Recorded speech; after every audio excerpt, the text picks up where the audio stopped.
তোমরা দেখি সবাই এই কথাটা বলো, এটা অতিরিক্ত কথা বলার কি আছে? প্রশ্ন দিয়ে কি জিজ্ঞেস করা হয়? ওনার বাড়ি কোথায়, তার মানে কি সে জানতে চায়, ও জানাকেই প্রশ্ন, জানার ইচ্ছাকেই প্রশ্ন বলে। হ্যাঁ,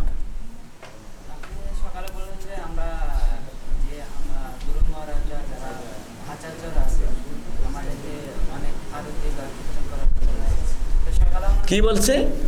আরতি কি?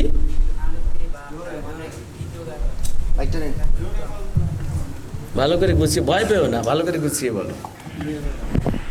আমরা মঙ্গল আরতি বা নরসিংহ আরতি বা যে ধরনের অন্যান্য যে গীতগুলো আমাদের মহারাজা বা গোস্বামীরা দিয়েছেন, সেই বলেন যে আমাদের করা দরকার, সেটির মাধ্যমে আমরা প্রার্থনা করতে পারবো। ও হ্যাঁ, তো এক সময় দেখা যায় আমরা যখন সিঙ্গাপুর থেকে কাজের ব্যস্ত থাকি, তো প্রার্থনাগুলো আসলে হয় না ঠিক মতো, তো তখন হরিনাম করতে মন চায়, বিশেষ করে আর কি আমার তখন আসলে ওই এক দ্বারা আসলে ওই শ্লোকগুলো মনে থাকে না, তো হরিনামটা ঠিক মনে থাকে। ওকে, তো ওইগুলো বাদ দিয়ে হরিনাম করা যায়। আরেকটা জিনিস জানা ছিল, আমরা তো কাজে ব্যস্ত থাকি, তো বাসায় এসে আমরা গীতার শ্লোক অন্যান্য যে শ্লোকগুলো মুখস্থ করার সময় থাকে না, তো ওই স্থানে আমরা কি করি যে কাজে ফাঁকে ফাঁকে মুখস্থ করতে পারি, তো হঠাৎ করে মাঝে মাঝে কি ওইগুলো আসে না, মুখে আসে না, আর মুখে আসে না, তখন আসে না মনে ধারণ করতে পারি না, তখন হরিনাম করতে হয়। তখন আমি কি ওইগুলো বাদ দিয়ে হরিনাম করা উচিত নাকি ওইগুলি কন্টিনিউ করা? না, বলেছেন সবচেয়ে উত্তম প্রার্থনা হচ্ছে হরে কৃষ্ণ হরে কৃষ্ণ কৃষ্ণ কৃষ্ণ হরে হরে হরে রাম হরে রাম। এই মহামন্ত্র উচ্চারণ হচ্ছে সমস্ত প্রার্থনার রাজা। ওইগুলো যদি সম্ভব না হয়, তাহলে তুমি নিঃসন্দেহে নিশ্চিন্তে এই হরিনাম করছো, এটাই করো।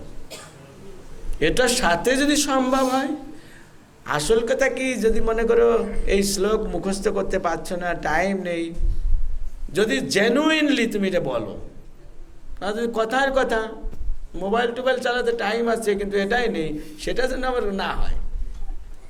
যদি রিয়েলি টাইম নেই, তখন তুমি তোমার নিজের ভাব, তোমার ভাষায়, বাংলা ভাষায় ভগবানকে বললেও ভগবান খুশি হবে। কিন্তু প্রার্থনা একটু করা দরকার, সেটা তুমি শ্লোকের মাধ্যমে বলো আর নিজের ভাষায় বলো।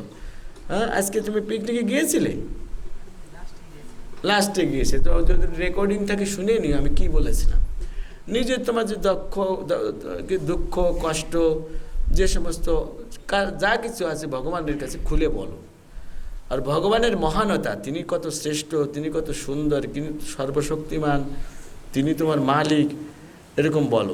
ভগবানের প্রশংসা করো আর নিজের সমস্যাগুলি বলো।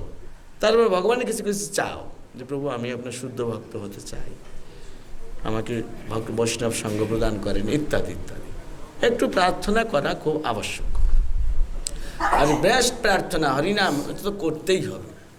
ওকে, ঠিক আছে, ধন্যবাদ। হ্যাঁ,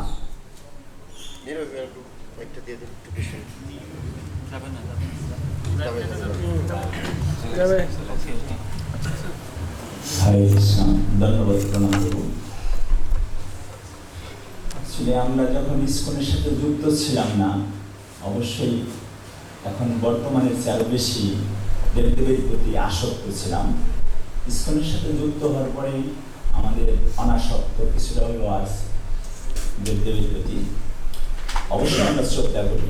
তাহলে এখন যারা আমরা ভগবানের নিত্য সেবার সাথে যুক্ত আছি, তাহলে কি আগের মতন করে আমাদের লক্ষ্মী পূজা করার প্রয়োজন আছে কি নেই? হরে কৃষ্ণ।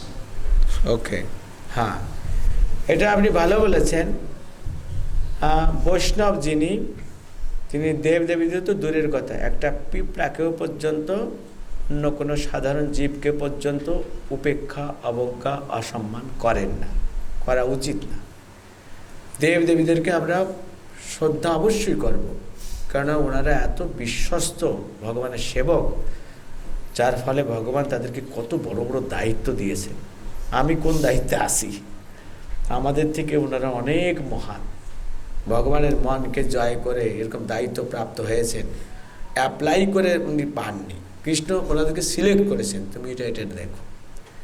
তো সেই ক্ষেত্রে আমাদের থেকে ওনারা অনেক এগিয়ে আছেন, তাই ওনাদেরকে আমরা সম্মান করব, যেখানে দেখব প্রণাম করব।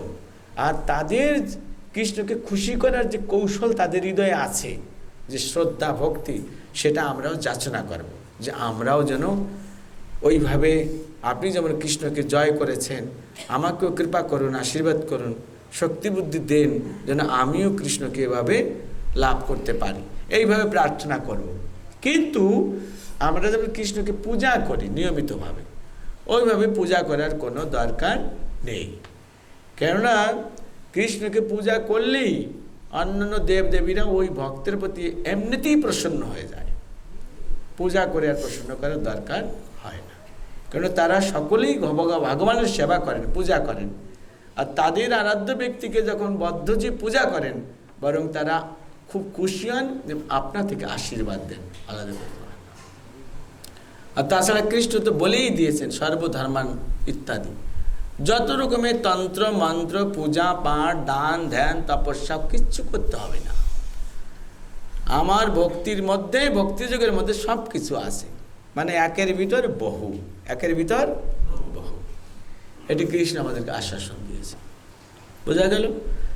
তাছাড়া যখন আমরা রাধা কৃষ্ণের পূজা করি, ভক্তি করি, রাধারানী হচ্ছেন সমস্ত লক্ষ্মীগণের উৎস,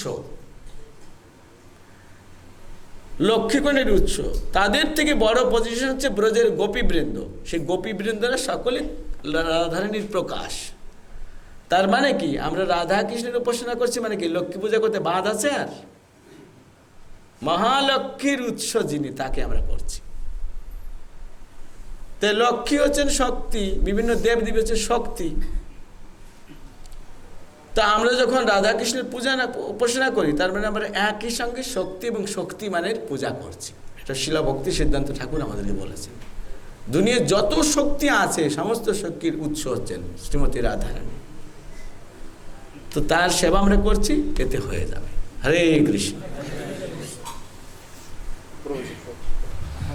অলরেডি আমি এই জিজ্ঞাসাটাই করতেছিলাম। কিন্তু এই কোনো দেবদেবীর পূজা সম্বন্ধে সমালোচনা আলোচনা করা যাবে না। যারা আছে তাদেরকে মান অপমান তিরস্কার করা উচিত নয়। হ্যাঁ, হরে কৃষ্ণ।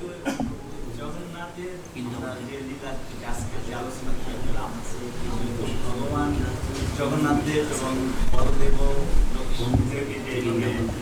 পূজা করতেন বা রেসপেক্ট সম্মান করতেন, তাহলে আমরা সাধারণ ভক্ত যদি আমরা এখন আদৌ কতটুকু নিত্য কৃষ্ণ সবার সাথে জড়িত আছি, যে লক্ষ্মী পূজা না করলে লক্ষ্মী দেবী আমাদের হবে কিনা? না, রাধারানী প্রসন্ন থাকলে আর কেউ অপ্রসন্ন হতে পারবে না।